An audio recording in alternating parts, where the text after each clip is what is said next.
Bom dia a todos, sejam todos bem-vindos a mais uma palestra. É uma honra receber aqui o professor Sheldon Pereira de Assis, ele que é historiador, pedagogo, geógrafo, ator de educação para o século XXI, atua como políticas educacionais, inovação pedagógica e tecnologia, desenvolvimento de pesquisas e formações sobre educação e transformação digital. É coordenador pedagógico na Moviplan, onde lidera projetos de formações para docentes e integração de tecnologias nas escolas. Hoje ele vai ter a honra de ser nosso palestrante. Professor, seja muito bem-vindo. É uma honra recebê-lo aqui para falar sobre educação para o século XXI, desafios e oportunidades para uma transformação pedagógica. Sinta-se à vontade para transcorrer sobre esse tema. Muito bom dia a todos. Obrigado, Matheus, e obrigado a todos que estão aqui na sala comigo agora. É uma honra mesmo, um prazer estar falando com vocês e ter a possibilidade de propagar essa ideia, de propagar essa mensagem sobre educação, que independente de qual área vocês atuem, todos nós passamos pela educação. Você pode nunca contratar um arquiteto, você pode comprar uma casa pronta, né? Você pode nunca passar por um médico, um cirurgião, espero que nunca precise passar, e tantas outras profissões. Mas todas as profissões, invariavelmente, passam por dentro da educação. Precisam ser educadas para, minimamente, poderem exercer a profissão delas. Então, falar sobre educação, sobre a transformação da educação, no Brasil em especial, mas no mundo, é muito importante, independente da profissão que você esteja atuando. Algumas pessoas aqui podem ser mães, outros pais, ou até mesmo não ser no momento, mas estar projetando ser no futuro. Então, falar e saber minimamente sobre educação é muito importante. Então é isso que eu quero fazer com vocês nessa manhã de hoje, tá bom? Vou compartilhar um pequeno documento aqui com vocês para conduzir a minha fala e que eu possa, dessa forma, não me alongar ou não me esquecer alguma coisa importante. Eu acho que vocês devem estar vendo um PowerPointzinho, certo? Gente, se vocês não estiverem vendo, me avisem, porque agora eu estou perdendo aqui a possibilidade de ver vocês e a tela, tá bom? Eu gosto de começar a minha fala sempre com essa frase do Edgar Morin, que ele diz assim: as ideias que defendo aqui não são tanto as ideias que possuo, mas sobretudo as ideias que me possuem. Então, tudo que eu quero falar com vocês aqui hoje foram ideias, foram momentos que me possuíram e que me fizeram estar onde eu estou hoje. Muitas vezes nós corremos atrás das coisas e assim tem que ser na maioria das vezes. Mas outras vezes essas coisas nos atravessam e nos levam para lugares que a gente não imaginava que um dia pudesse ocupar. Então, muito do que eu falarei com vocês aqui hoje está dentro desse lugar em que me foi possuído, em que eu fui levado a estar onde estou hoje. Então, ao meio do nosso papo aqui, eu vou também falando um pouquinho sobre minha carreira, da onde eu saí, onde eu cheguei, tá bom? Gente, então, ao longo da minha carreira, dentre várias coisas que eu fiz, uma das coisas que eu mais me orgulho é ter escrito um livro que é o título da aula de hoje, né, da palestra de hoje, que é Educação para o século XXI, Desafios e Oportunidades para uma Transformação Pedagógica. E daqui a pouquinho eu explico para vocês como esse livro nasceu, tá bom? Além de trabalhar bastante, ainda bem, eu também tenho uma família, tenho uma vida fora daqui, né? E, gente, essa foto que vocês estão vendo é de verdade, tá? Demorou um tempo a minha filha se acostumar que eu saio assim. Então, adoro um pagode, sou obrigado a admitir que eu sou fã do Belo, sou fã do Belo, da Alcione, me desculpem, adoro, amo. Então, vez ou outra eu saio assim pro meu estilinho pagodeiro. Minha esposa Luciana e a minha filha Manuela, né? Então, elas estão sempre comigo, me apoiando para eu estar onde eu estou aqui hoje. Então, vamos continuar aqui. Todo mundo que um dia deu aula, que foi professor ou professora, já deve ter se deparado com essa interrogação, com essa pergunta. Você só dá aula? Uma vez eu fui questionado de maneira muito veemente dessa forma por uma mãe de um aluno que entrou na reunião de pais e mestres. Eu costumo brincar que é reunião de mães e mestres, né? Porque normalmente pai não vai, mas tudo bem, isso é um papo para outra palestra. Mas a mãe me questionou, falou assim, poxa, você só dá aula? Porque na visão da maioria das pessoas que não são da área de educação, a gente só dá aula mesmo, que seria algo muito simples. Você estará naquela sala entre 10 e 11 horas da manhã dando aula. Mas e tudo que acontece antes da aula? Preparar a aula, planejar a aula, minimamente simular a aula. E o pós-aula? Correção de prova. É um ciclo, gente. Então o professor ele acaba vivendo aquilo intensamente o dia inteiro, todos os dias da semana. No domingo ele vai dar uma olhadinha numa prova, no sábado ele vai corrigir alguma coisa, no final do domingo ali ele vai ainda ver, será que eu preparei as aulas da semana? Então, gente, é uma correria constante, não é simplesmente só dar aula. Mas isso me levou a fazer alguns questionamentos. Por que a sociedade ainda acredita que dar aula é algo muito simples, muito fácil, né? E aí, gente, eu fui atrás, foi no começo da minha carreira, tá bom? Eu tenho mais de 25 anos dentro da área de educação. E aí, logo no início da carreira, eu comecei a entender que somente a licenciatura de História e Geografia, que eu fiz licenciatura de História e Geografia ao mesmo tempo, apesar de nunca ter dado aula de Geografia, acabei me especializando na área de História, não me dava subsídios para eu poder ser um professor que eu queria ser, né? Ou seja, o melhor professor que eu poderia ser. Com as limitações que, obviamente, todos nós temos. Mas eu entendi que só a licenciatura de História não me daria capacidade para isso. Capacidade de entender o sistema cognitivo, ou seja, entender como que as pessoas aprendem, de que maneira as pessoas aprendem, quais são as melhores metodologias, qual é a melhor didática para abordar determinado conteúdo. E eu entendi que aquilo não era suficiente somente a faculdade de História. E aí eu fui buscar outras formações. Fiz pedagogia, depois fui fazer uma pós-graduação em psicopedagogia, e depois eu fui fazer um MBA em gestão escolar, e comecei a galgar outras possibilidades de entender a educação. No meio disso tudo, eu sou uma pessoa que eu preciso escrever para eu aprender, tá bom? Eu não sou aquela pessoa que somente ouve e assimila tudo. Eu preciso ouvir, preciso ler e preciso escrever, eu preciso resumir o que eu leio. E no meio disso tudo, um dia minha esposa pegou o computador e ela achou interessante uma abinha que tinha ali de anotações. Ela entrou e aí tinha infinidade de anotações, desde a faculdade de História, eu vou guardando tudo, de Geografia, de Pedagogia, as pós-graduações que eu fiz, MBA. E ela falou, Sheldon, isso aqui, cara, se você compilasse e pensasse em escrever um livro. E aí surgiu essa ideia de escrever um livro tratando sobre a educação do século XXI. Então, esse livro que eu escrevi, vocês podem encontrar ele em plataformas como a Amazon, como o americanas.com, até mesmo no Google Store, na Apple Store. Eu faço uma reflexão sobre os desafios e, ao mesmo tempo, as oportunidades da educação do século XXI, dessa mudança que houve na educação durante o século XXI. E no meio disso, gente, da minha trajetória, além de dar aula, eu comecei também a trabalhar com formação de professores dentro da própria instituição que eu trabalhava, uma instituição muito grande, tem mais de 50 escolas próprias, e eu comecei a dar formação para os professores, por conta de falar de metodologias ativas, de tecnologia aplicada à educação, porque eu comecei a fazer curso, eu fui fazer curso na Microsoft, eu fui fazer curso na Apple, e aí eu começava a fazer esse curso e trazer para dentro da instituição que eu trabalhava.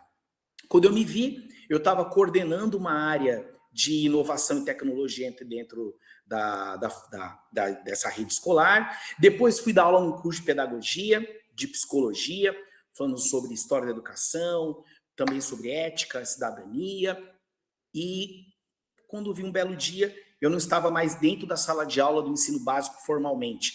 Eu estava trabalhando com essa área de formação de professores e também coordenando equipes que estavam em campo fazendo isso. Então, eu acabei fazendo essa migração de carreira, não abandonei a área de aula, ainda continuo dando aula, só que 2 aulinhas por semana na faculdade, e o resto eu estou dedicado a gerenciar equipes que estão no campo, dando formação para professores, porque é preciso estar sempre formado, daqui a pouquinho eu falo sobre isso, tá?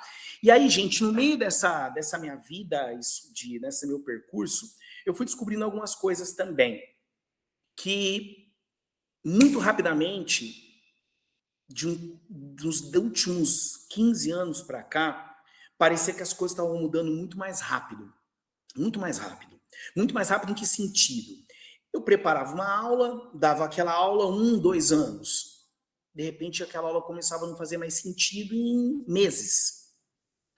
Os alunos mais inquietos, a cobrança maior, as metodologias que você sempre aplicava começaram a não fazer mais sentido.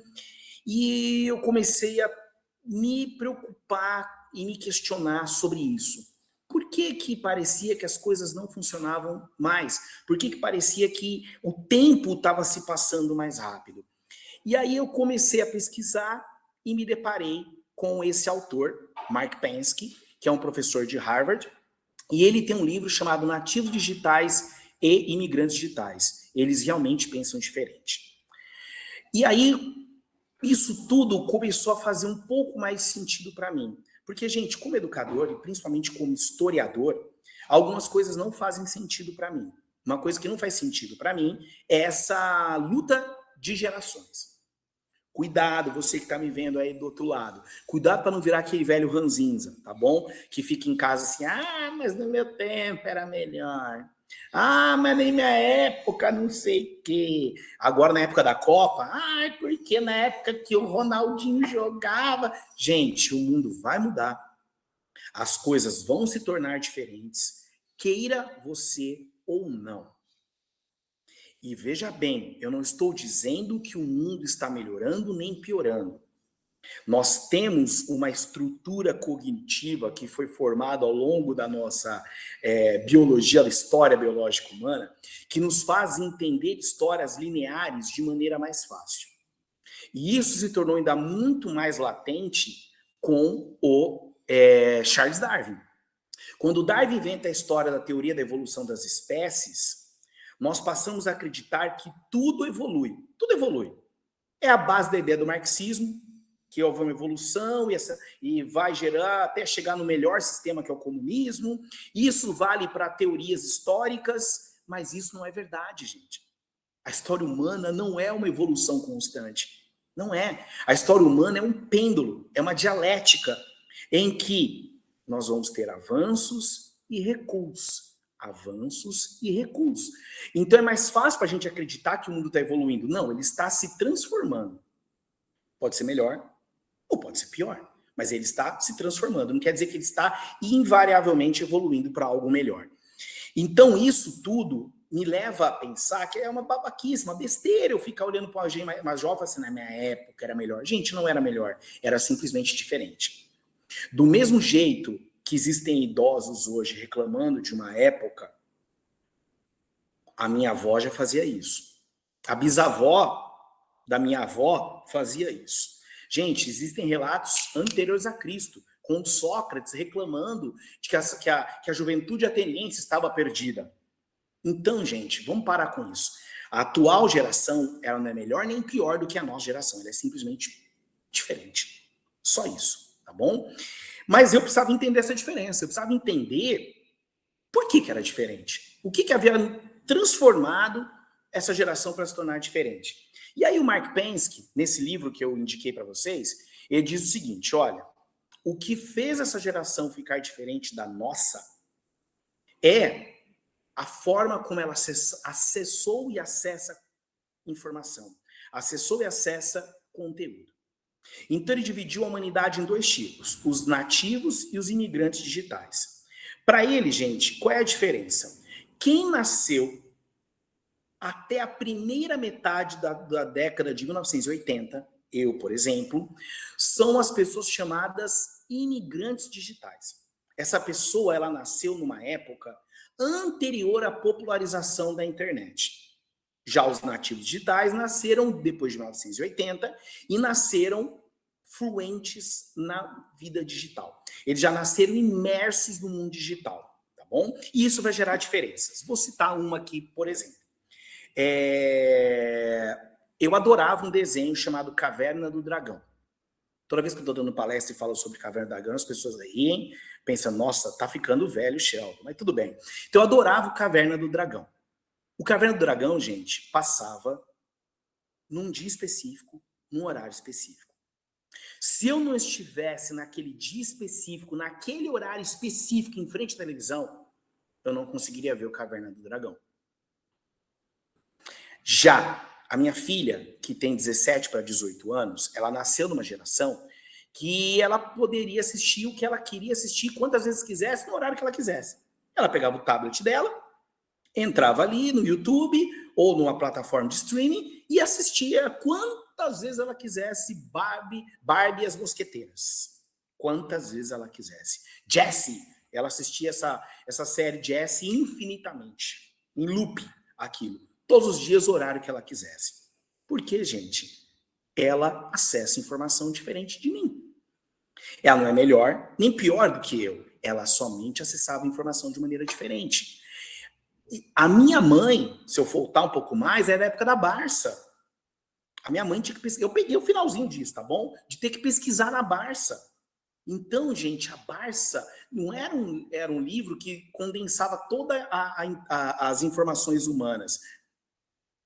Mas não estava assim disponível como está a internet hoje. A Barça ficava num lugar na biblioteca da escola, lá, guardadinha. E muitas vezes a bibliotecária não queria te emprestar a Barça, porque tinha medo que você ia destruir a Barça. Então, gente, nós não acessávamos informação como as crianças acessam hoje. E isso vai gerar uma diferença lá dentro da escola, no campo educacional, na universidade, o que é que seja, que eles chegaram nas universidades de uma maneira brutal. Porque eles podem acessar a informação que eles quiserem. Tem uma história que me marcou muito na minha infância, que o primeiro livro que eu amei ler é um livro chamado Escaravelho do Diabo.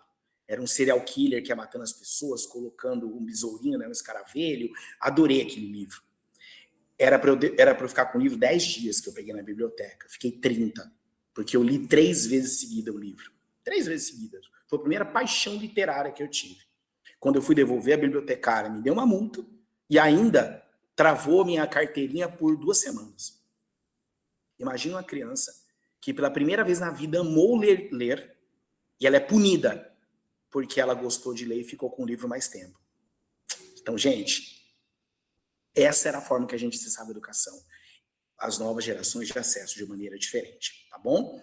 Então, vou dar um exemplo concreto aqui para vocês. Essa aqui é minha filha, nasceu em 2008, chama-se Manuela, e essa aqui ao lado é minha sogra, que eu não vou colocar ali a data que ela nasceu, por uma questão ética, né? Inclusive, ela descobriu que eu uso a foto dela nas palestras por aí, ela ficou meio pistola da vida comigo. Mas tudo bem, ela falou assim, você não põe a foto da sua mãe? Eu falei, mas pô, não vou sacanear minha mãe, né, dona Lúcia? Eu tenho sogra pra quê? Pra sacanear a sogra, né? Mas enfim. Então, minha filha, gente, nasceu em 2008, chama-se Manuela, típica nativa digital. Ela já teve canal no YouTube, Historinhas da Manu. Canal no YouTube esse que eu só ajudei ela a criar a conta. Ela editava os vídeos dela andando a cavalo, que ela ama. Ela fez ali a capa com as Historinhas da Manu, divertido, engraçado. Ela gerenciou, muito jovenzinha, o canal dela no YouTube. Nativa digital. Ela já teve Snapchat, né? Tem Instagram que eu recentemente não, faz uns 2 anos eu descobri que ela tem o Instagram dela para a família e tem o Instagram dos amigos. E ela falou, pai, ela tem um terceiro, que é um Instagram que eu tenho sem foto, com nome fictício, para eu poder ficar stalkeando os meninos que eu paquero. Então, olha a loucura, tá? Ela tem um Instagram que ela permite que a família siga, tem um Instagram para ela, as amigas só e os amigos, e tem um Instagram fake para ela poder paquerar os meninos que ela acha legal na internet. Beleza, faz parte. Então, filha, a minha filha é uma típica nativa digital. Típica nativa digital, ela consome informação de maneira digital. Já minha sogra, o que eu vou mostrar para vocês aqui agora, gente, é uma foto verídica do primeiro celular que a minha sogra teve. A minha sogra, depois de muito tempo, a minha esposa e as minhas cunhadas pedindo, mãe, compra o celular, a gente quer falar com a senhora, às vezes não consegue e tal. Ela comprou. E aí, gente, o que vocês verão agora é a capinha do celular, do primeiro celular da minha sogra. A minha sogra pegou, então, o celular dela e escreveu os números dos telefones das filhas dela, o meu tá ali também, dos genros dela, para que, se fosse preciso, ela usar o número de telefone. Então, ela queria ligar para minha esposa, a Luciana, ela ligava o celular dela e olhava ali na capinha do lado o número e digitava o número. Então, eu costumo brincar e dizer que eu fui além do Mark Pensky. A minha sogra e boa parte da geração dela, nós não podemos nem dizer que eles são imigrantes digitais. Porque o imigrante digital, gente, é aquela pessoa que aprendeu a viver no mundo digital. Carrega de um certo sotaque, mas aprendeu a viver no mundo digital. É a pessoa que, como eu, que apesar de não ter nascido no mundo digital, eu hoje sei usar. Peço pizza pelo aplicativo, peço táxi pelo aplicativo, tá bom? Mas ainda carrega um certo sotaque. A minha filha sabe que eu não nasci 100% digital. Quando ela fala algumas coisas do mundo digital deles, eu não consigo entender. Mas nós imigrantes digitais, conseguimos viver. Carregamos um certo sotaque, mostramos que não somos fluentes, nativos naquela língua, mas a gente se tornou fluente porque a gente aprendeu. Somos imigrantes. A minha sogra não é nem imigrante. A minha sogra é um refugiado digital. Ela foi arrastada para esse mundo sem querer. Se ela pudesse ainda estar no mundo da ficha, ir lá no orelhão e colocar a ficha, ela ainda estaria. A minha sogra ainda não consegue receber Pix, tá bom? Quando eu ou a minha esposa queremos mandar um dinheiro para ela pagar uma conta, alguma coisa tal, tem que sacar o dinheiro, ir na casa dela e entregar o dinheiro na mão dela. A minha sogra, ela vai todo quinto dia útil no banco. Olha a loucura, gente. Tem que sempre alguém com ela. Ela saca todo o dinheiro, depois vai na lotérica com todos os boletos para pagar no boleto, no dinheiro. Porque ela não confia. Ela não confia. Eu vou pagar no celular e se não der baixa lá, depois vem atrás de mim querendo cobrar. Ela não confia. Ela não recebe Pix. Não adianta mandar Pix para minha sogra. Ela só recebe no dinheiro. Então ela é um refugiado, gente. Ou seja, não dá para eu educar a minha filha da mesma forma que a minha sogra foi educada. Nem tão pouco da mesma forma que eu fui educado. A minha sogra ainda é a pessoa que foi obrigada a decorar todos os afluentes da margem direita do Rio Amazonas. A minha filha não precisa disso. A minha filha, se ela precisar saber todos os rios da margem direita do Amazonas, ela vem aqui, oi Google, quais são os rios da margem? Gente, não vale. Gente, claro que vale. Vocês já imaginaram quando o japonês inventou a primeira calculadora? Quando chegou no mercado a primeira calculadora, alguém disse, mas assim não vale fazer conta. Quem de nós hoje imagina fazer uma conta sem calculadora? Então, gente, vale. É claro que vale. Inclusive, deixa eu dizer uma coisa para vocês aqui. Se vocês ainda usam o Google como ferramenta de pesquisa, vocês estão ficando velhos, tá? A nova geração não usa mais o Google como ferramenta de pesquisa. Eles estão usando o YouTube, o TikTok, porque eles têm imagem, têm interação, têm áudio, coisa que o Google não tem. Então, reparem, se essa geração das múltiplas inteligências do Gartner, né? Se essa geração do multissensorial, a geração da eu quero experimentar. Então, não dá para eu educar da mesma forma. A minha sogra precisava decorar um monte de coisas, que a geração de hoje já não precisa decorar esse monte de coisa. Eles têm outros desafios, vamos chegar lá, tá bom? Então, gente, nem todo mundo concorda com o Mark Pensky, tá bom? Nem eu concordo 100%. Tem alguns livros, alguns autores que eu vou deixar indicado aqui para vocês também, tá? Se vocês quiserem se aprofundar nessa ideia da diferente forma que as gerações aprendem, da diferença entre as várias gerações, 3 livros básicos aqui, do Neil Selwyn, Educação e Tecnologia, que ele fala que a mediação docente é essencial para a inovação, para que as inovações sejam positivas. Ele defende a ideia de que uma inovação sozinha não é positiva, ela pode até ser negativa. Então, o professor precisa mediar. Da Dieste Alcalay, letramento digital, que ele fala que usar tecnologias exige ética, análise crítica, colaboração, autoria. Vou falar daqui a pouquinho disso com vocês. E Lisa Feldman Barré, que fala a neurociência das emoções aplicadas à educação, que ser nativo digital não é garantia de saber aprender. E concordo plenamente. Se eu pedir para minha filha, que é nativa digital, fazer agora uma planilha de Excel com os gastos dela, ela não sabe usar a planilha de Excel.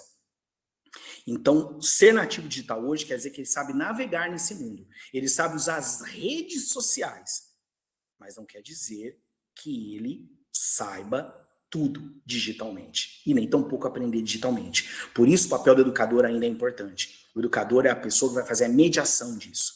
O que ver, como ver, que exercício fazer, que atividade executar. Então, essa é essa mediação do professor, tá bom? Então, o que cabe aos professores no século XXI?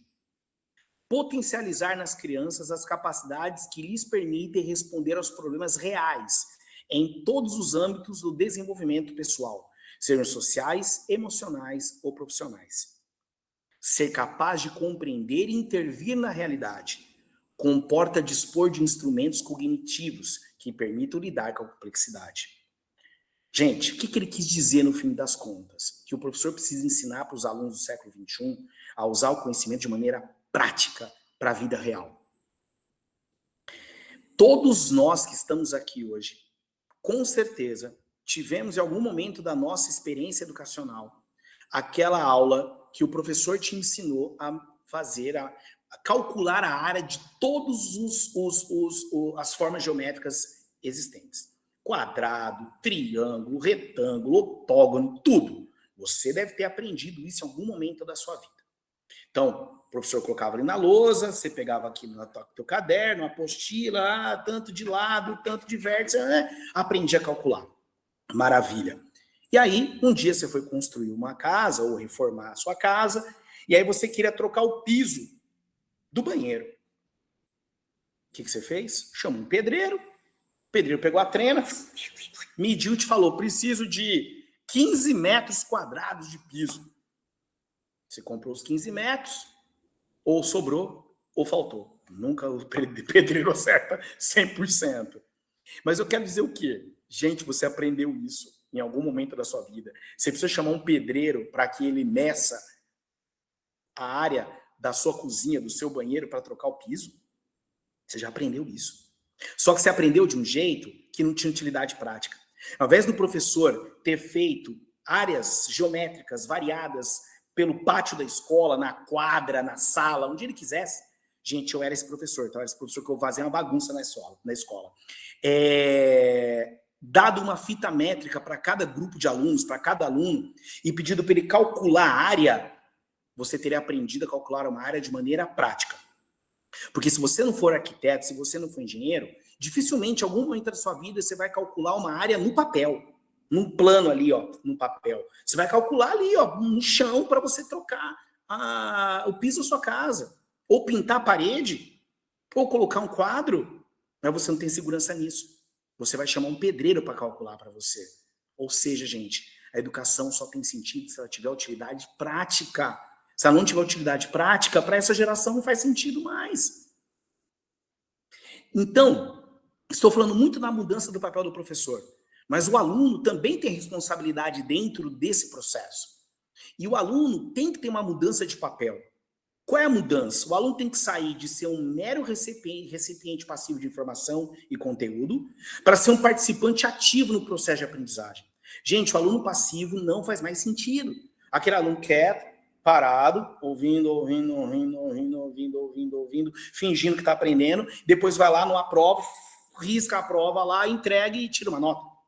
Que era o que o Paulo Freire chama de educação bancária.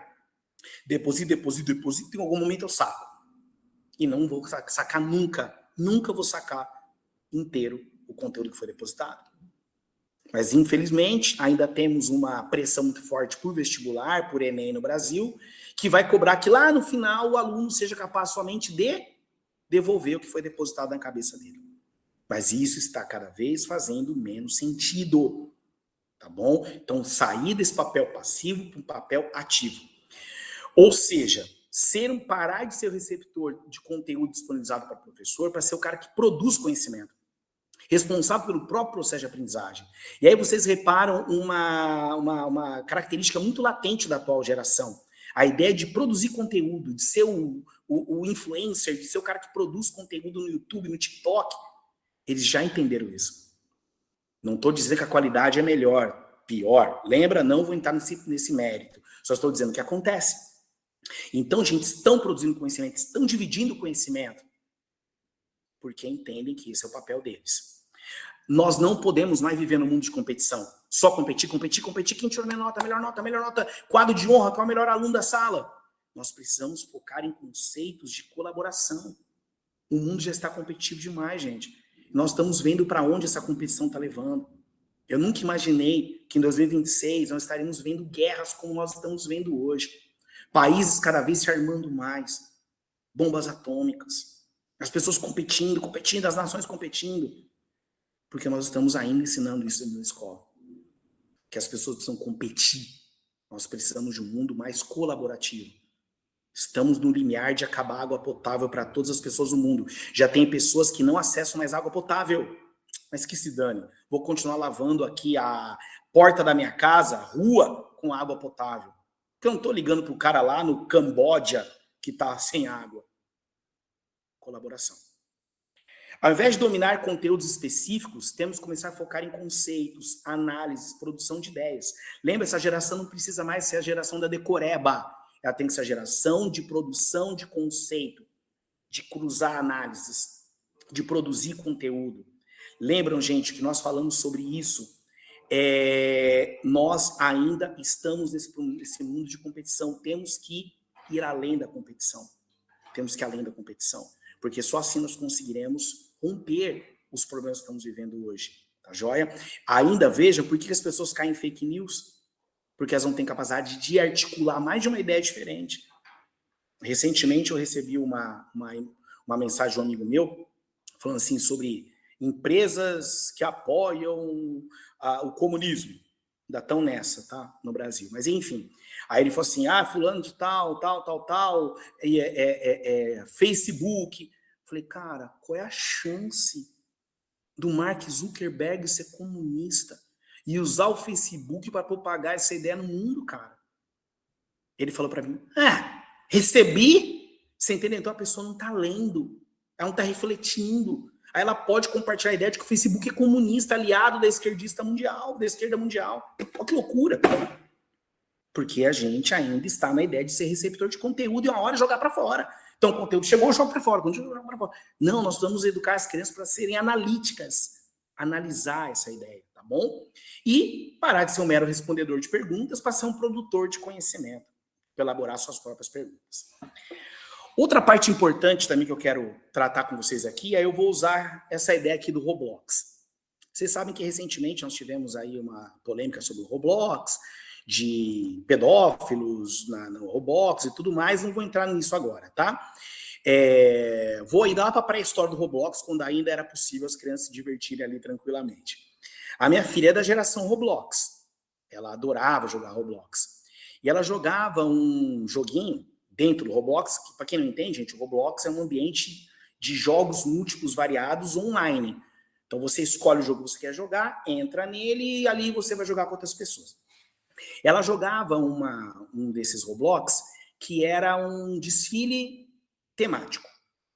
Então o personagem entrava com a skin toda limpa, né? Sem cor, sem nenhum adereço, sem roupa, sem nada. E aí era dado um comando.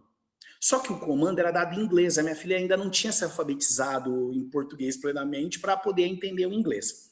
Então eu ficava ali com ela para ajudar ela a jogar. Então ela, pai, o que é? Pool party. Eu falava, festa na piscina. Aí tinha algum tempo lá, 2 minutinhos, para você ir colocando adereços, roupa, tal. Fechava o tempo. Aí os Roblox iam desfilando.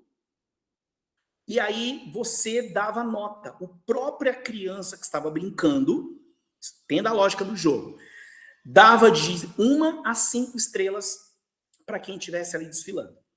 Fechava o tempo e todo mundo desfilou e aparecia lá um ranking. Quem ficou em primeiro, segundo, terceiro, com base nos próprios votos deles.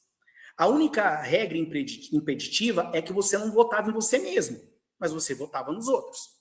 Eu entendi a lógica do jogo. Falei, filha, você quer ganhar ela toda vez? Ficar pelo menos no pódio toda vez? Ela falou, quero, pai, quero, pai.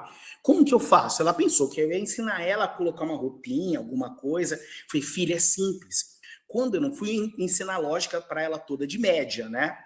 Mas eu falei para ela, filha, é muito simples. Quando os seus concorrentes entrarem, dá sempre 1 estrela para eles. Dá 1 estrela para todo mundo.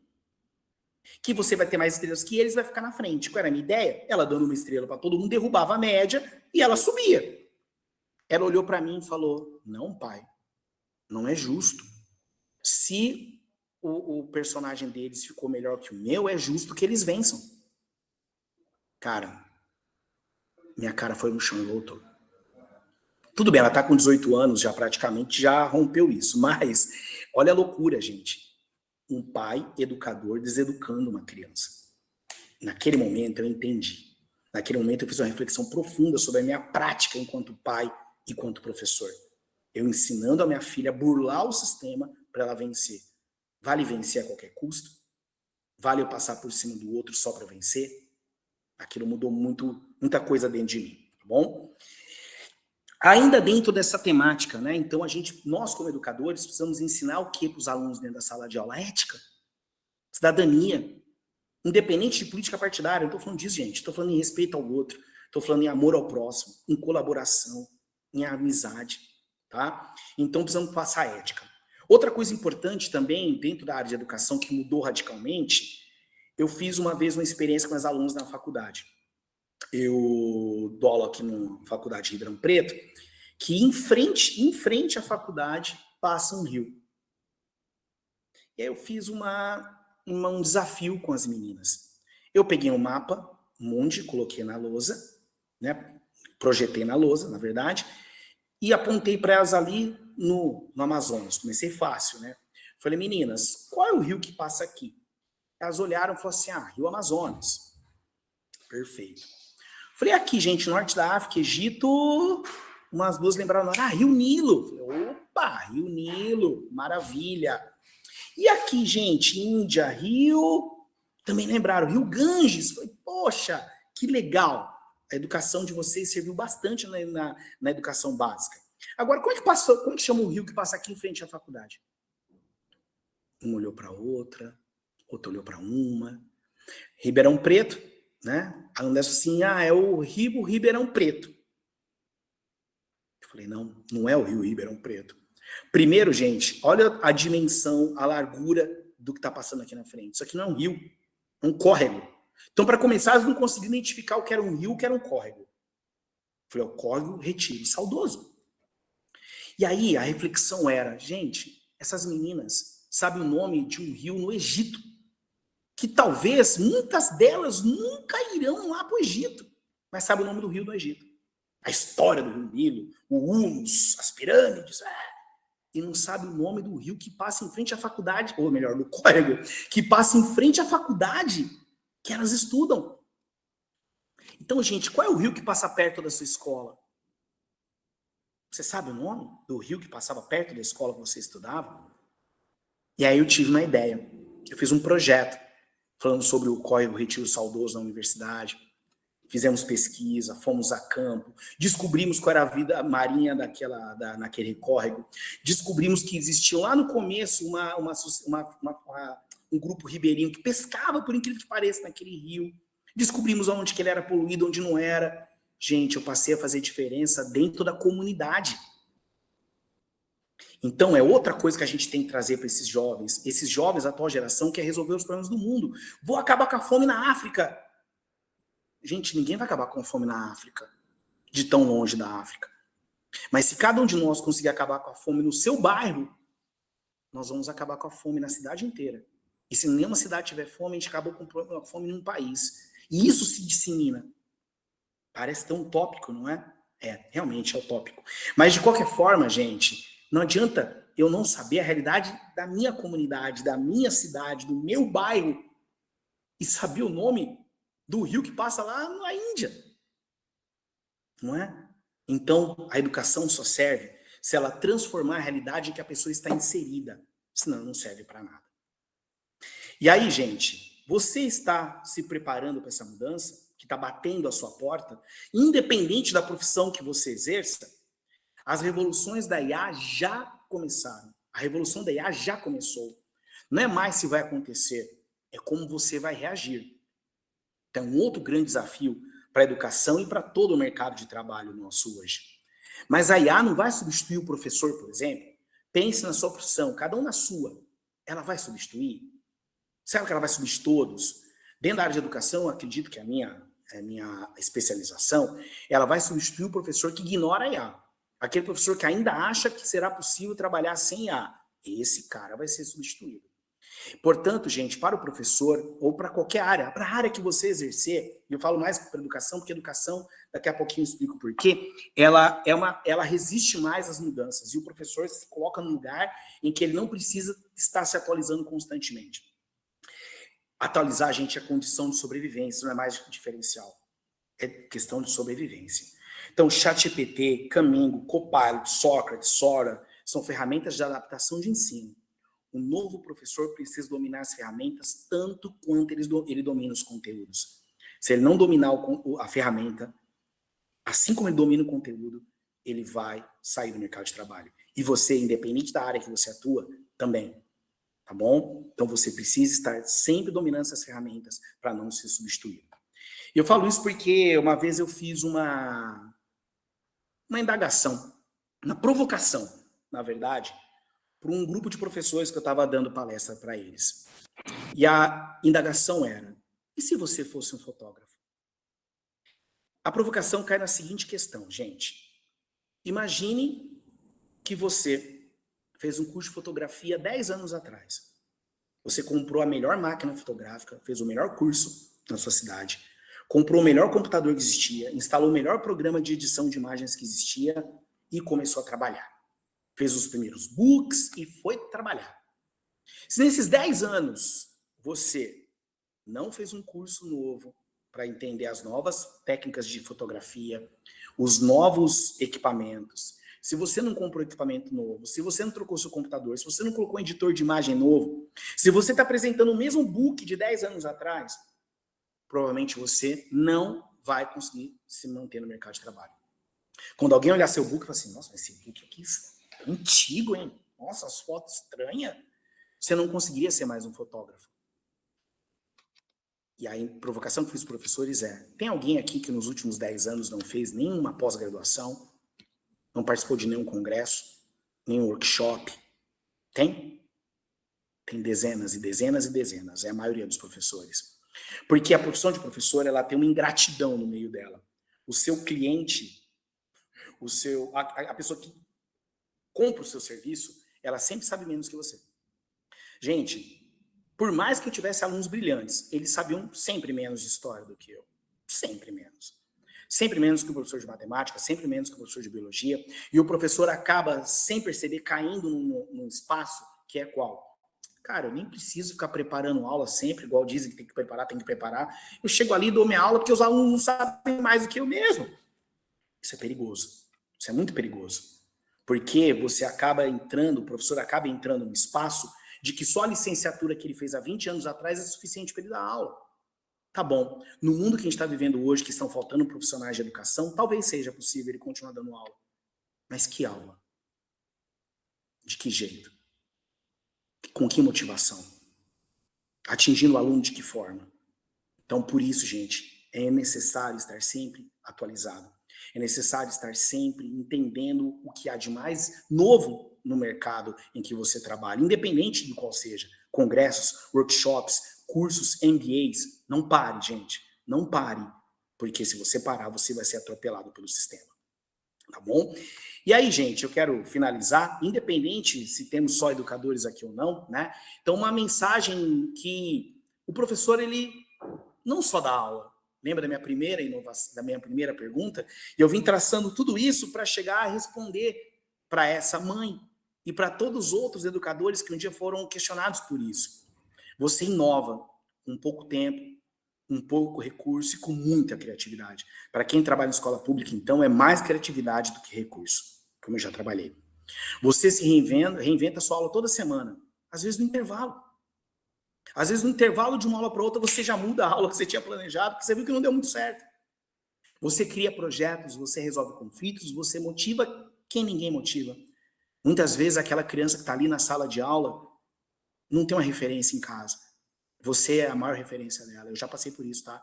Eu já tive crianças, adolescentes, que falaram que queria que eu fosse o pai dele. Porque eu havia me tornado a referência masculina. Fico até emocionado quando eu lembro disso. Porque não tem referência em casa. Então, o educador tem um papel muito maior do que a gente imagina. E quando alunos falam assim, Sheldon, eu fiz história, pode você? Já dei aula com ex-aluno meu. Isso é muito gratificante.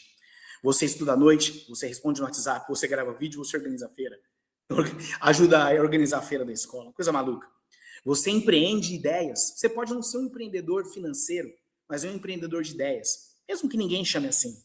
Não é? Você cria soluções para os desafios reais da sala de aula. Você testa o novo, mesmo com medo. Muitas vezes dá muito medo, tá? Vou criar um negócio novo aqui, e aí? Será que vai dar certo? Às vezes não dá. Eu lembro uma vez que eu entrei de cabeça em metodologias ativas e trabalhando em metodologias ativas, até que um dia um grupinho de alunos me chamou e falou, Sheldon, a gente entende que você está inovando, buscando coisa nova, tal, mas quando você vai voltar da aula? Porque elas entendiam que aquela rotação de estações e flip de classroom e tudo mais, eu não estava dando aula. Porque esse aluno também foi aculturado de que da aula ele ficar lá sentado, quieto, enquanto o professor estava vomitando o conteúdo na cabeça deles. Então você gera valor para a comunidade escolar com ideias simples e eficazes. Você transforma a rotina em propósito. Então, gente, os desafios são imensos, mas o professor está mais preparado do que ele imagina. Porque cada aluno que escuta um professor é uma semente que ele está plantando. Mesmo que seja pequena, mesmo que no universo sejam 2, 3 alunos, você está mudando significativamente a vida de alguém. E não é só com conteúdo, tá? É com carinho, com afeto, com aquele olhar diferenciado que só um professor pode gerar, tá bom? Cada aula, mesmo cansada, é uma fagulha que pode virar um incêndio de transformação. Você não ensina só conteúdo, você ensina presença, humanidade, coragem. Contar mais um caso, eu tinha um aluno que chegou novo na escola e ele teve muita dificuldade de se enturmar, os alunos não enturmavam com ele, era muito quieto, começou até a ser vítima de bullying, até que um dia eu passei pelas carteiras que eu tinha passado uma atividade e ele estava desenhando. Gente, o desenho dele era maravilhoso, maravilhoso, maravilhoso. Ele estava fazendo uma caricatura minha. Falei, cara, que legal, peguei, mostrei para a sala, os alunos ficaram loucos. Por fim, ele teve que fazer caricatura da turma inteira. No outro dia, já estava sendo convidado para ir na casa, porque o menino queria que fizesse a caricatura da mãe dele. Ficou super conhecido na escola inteira. Foi agregado pela escola toda. Mas por quê? Porque eu tive aquele insight naquele momento. Sou um gênio? Claro que não. Quantos outros eu perdi no meio do caminho? Mas resgatei esse. Isso já me faz muito feliz, tá bom? Então, o professor está no lugar dele para impactar vidas, para mudar vidas, não para só passar conhecimento, só passar conteúdo. Mas, ao mesmo tempo, ninguém impacta o outro sem ser impactado também. E isso, gente, vale para qualquer profissão. Independente do que você está fazendo, do que você fará, quando você impacta alguém, você é impactado de volta. Gente, tenha isso na sua mente, tá bom? Vão existir dias ruins? Sim, sim. Terão dias que você vai questionar o porquê você está fazendo aquilo? Sim, claro que existirá. Mas se, no final da balança, você está conseguindo ser mais positivo do que negativo, já está ótimo. Vamos parar com essa bobeira, tá, gente? Que é outra coisa que está gerando em nós vários problemas psicológicos.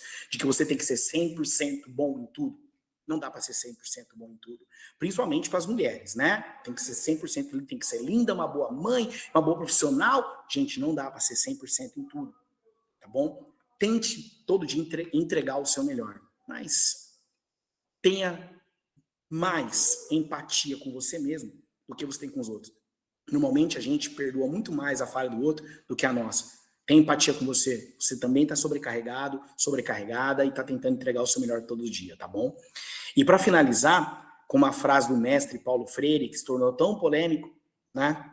Mas enfim, ensinar não é transferir conhecimento, mas criar as possibilidades para a sua própria produção ou sua construção.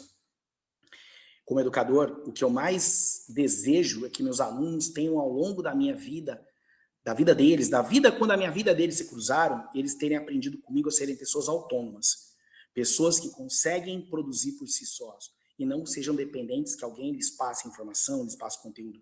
Aprendam a aprender, porque com esse mundo novo que surge, com essas novas tecnologias, quem não aprender a aprender vai ficar para trás, porque cada vez mais o mercado de trabalho vai mudar sim, independente do mercado que você estiver, e você vai precisar se reinventar sempre.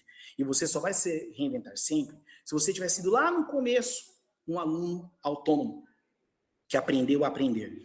Se você foi um aluno que esperava o conteúdo chegar pronto para você, você vai ter muito mais dificuldade diante do novo mundo que se apresenta, tá bom? Então, esse é o meu recado, era isso que eu queria passar para vocês nessa manhã. Espero que vocês tenham gostado e estou aberto aqui a dúvidas, estou aberto aqui a perguntas. Temos ainda 7 minutinhos, 6 minutinhos, tá bom? Obrigado. Doutor, de antemão, eu quero agradecer a, a palestra maravilhosa de um tema tão relevante, pertinente. Sinta-se sempre acolhido quando quiser compartilhar aqui conosco. E cremos que sempre vai ser uma parceria bacana aqui, tá?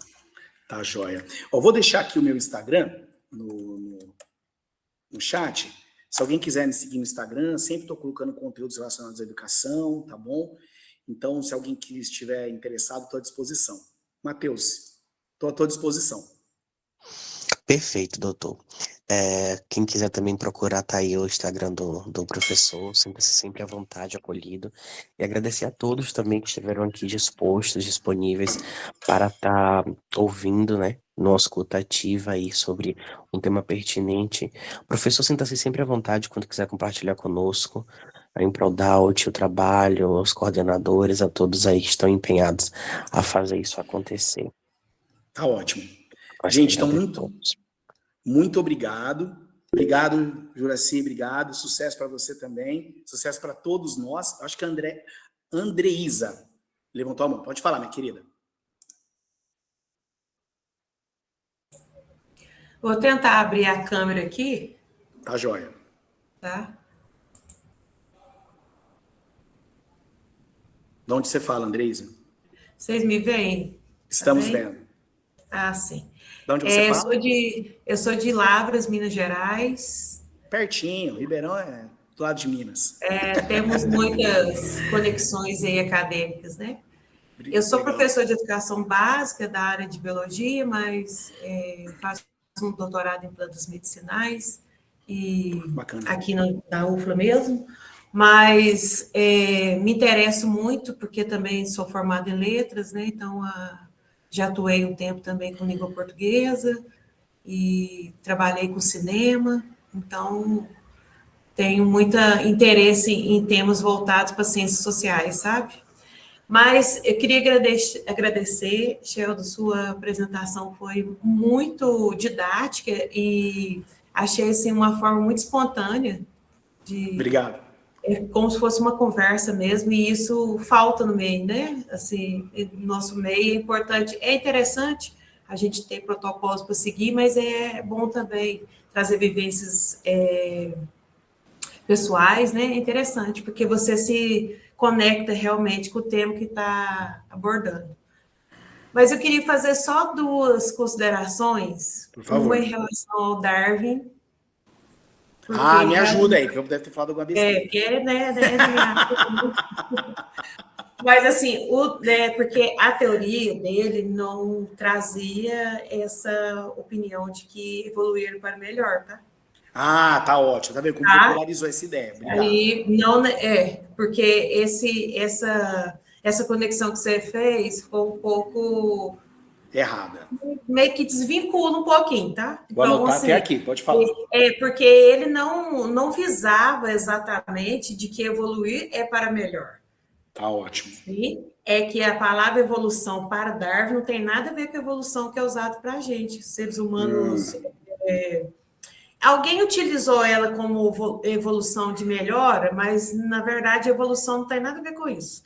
Porque o que acontece? É na prática mesmo, que se você ler a Teoria das Espécies lá, o livro Darwin, ele traz elementos o quê? Que a evolução é uma transformação, que é um termo que você usou depois, Sim, a favor sim. da sua fala. Então, quer dizer que acabou contradizendo um pouco.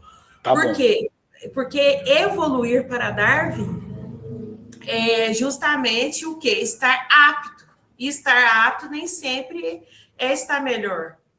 Tá. Na verdade, para ele, o mais forte é resistir, mas nem sempre é o mais forte de força também. Né? Às vezes, igual, por exemplo, os dinossauros eram mais fortes que mamíferos. Sim. Que como aconteceu... Mas os mamíferos sobreviveram, que se adaptaram. Exatamente. Então, ser mais forte é Perfeito. estar apto às mudanças. Agora, isso tem tudo a ver com o que você disse. Sim. Essa evolução de que nós estamos aí, da tecnologia, das transformações de como obter conhecimento, tem muito a ver com isso. De que quem está apto vai continuar. Quem não está, não vai continuar. E não vai evoluir por quê? Porque você vai ser extinto. Então, isso faz sentido. Se evoluir é estar vivo, faz sentido. Tá bom? E outra coisa que eu queria pontuar é que esses desafios que nós estamos enfrentando, né, que igual eu estou na educação básica há 20 anos, é uma realidade. Porque aquele professor que não conseguiu se preparar para as mudanças, ele não alcança êxito, e eu tenho muitos colegas que estão afastados, que estão adoecidos, e não estão insatisfeitos com a profissão, e é lógico que tem vários motivos para isso, mas eu acho que o pior é não ter conexão com aquilo que você ensina, porque você ensinar algo que não incorpora naquela pessoa que está recebendo o seu trabalho, né? E você não vê sentido naquilo, é horrível. Porque ele sempre me questiona, mas você está 20 anos na educação, você está sempre sorrindo, está sempre feliz, está sempre... Não é que é felicidade, na verdade é comprometimento. Se você se compromete a estar numa profissão e se ela te adoece, é porque ou você não está preparado para ela ou você está passando por um desafio, que é o que nós estamos conversando aqui. E essa que é um ponto crucial para terminar, que você disse aí, quem queria tudo pronto, hoje não vai ter tanta facilidade. Faz sentido. Porque essas formações, eu venho fazendo formações e buscando coisas há muitos anos, mas não era só por financeiro e nem também pensando em ser melhor ou destacar, não. Era mais porque eu queria realmente aprender. E quando nós, professores, desistimos de aprender, como a gente vai ensinar? Não tem como. Sabe? Inclusive, Andreisa, tudo que você disse faz muito sentido para mim. Como eu disse, a educação você impacta e é impactado. Eu fui impactado, aprendi mais hoje sobre o Darwin. E você vai virar tema das minhas próximas palestras, tá? Quando eu disser, gente, eu dei uma palestra e me corrigiram, a gente, para aprender, precisa ter humildade, né, Andreisa? Se a gente não tiver humildade, a gente não tem capacidade de aprender. Sim, isso, e tudo são trocas. Eu aprendi com você aqui 99 coisas. 99. E te discuti com você 1%. Maravilha, é isso mesmo. E Né? a gente tem que estar Então, aberto a assim, isso. E aí a gente vai nessas trocas, e eu concordo com muita coisa que você pontuou aí, sabe? Aliás, a maior parte das coisas é como se eu estivesse imersa realmente nas práticas que você está dizendo aí. Que é outra capacidade, né, Andressa? Outra capacidade do mundo contemporâneo que a gente perdeu a capacidade de conversar com o outro, de debater com o outro. A gente está tão cheio de certeza, né, e tão polarizado nas certezas, que a gente perdeu essa capacidade de, pô, Andressa, legal, muito obrigado, vou consertar isso aqui, e você também a gente trocar isso e vamos sair daqui melhor do que a gente entrou. Sim, e isso é o grande foco, né, da educação, é troca. É isso aí. Né? E essas trocas causam transformações, né? E, assim, perfeita a sua fala. Eu também sou da década de 80, eu também vivo nesses dois mundos, e eu entendo isso, porque eu trabalhei com os meus professores, porque quando eu cheguei na escola, eu ainda era jovem demais, e eles estavam terminando. Eu trabalhei com eles, né? E trabalhei com quem está chegando também. Então, eu estou meio que nesse meio, e vejo que a conexão entre os dois mundos não é tão fácil. Não, muito difícil. Mas é possível. Então tá. Vamos finalizar, porque senão a gente vai atrasar outra palestra. Nem isso, Matheus? Eu também vou participar da outra. Obrigado, gente. Bom dia. Gente, mais uma vez, obrigado a participação de todos. Professor, mais uma vez, nós te agradecemos. Sinta-se sempre bem-vindo a participar daqui. Nos encontramos na próxima e um excelente final de semana a todos. Tchau, tchau. Obrigado.